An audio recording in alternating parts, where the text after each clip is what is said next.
নমস্কাৰ প্ৰিয় দৰ্শকসকল আজি বহুত দিনৰ মূৰত আপোনালোকলৈ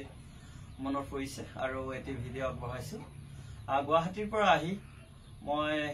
ঘৰত আহি পেলাই মই হাৰমনিয়ামটো চফা কৰি আছিলো চফা কৰি থকাৰ অৱস্থাতে মই আপোনালোকলৈ মনত পৰিছে অলপ মই মহেন্দ্ৰ হাজৰিকাৰ এটি গীত অলপ গুণগুণাইছো যদি ভাল লাগে ভিডিঅ'টো তেতিয়াহ'লে আপোনালোকে সাবস্ক্ৰাইব কৰিব মোৰ চেনেলটি আৰু লাইক কমেন্ট শেয়াৰ কৰি মোক উৎসাহিত কৰিব বুলি আশা কৰিম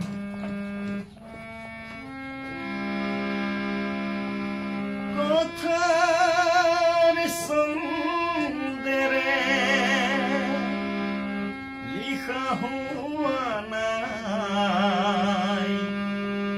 মোৰে কবিতা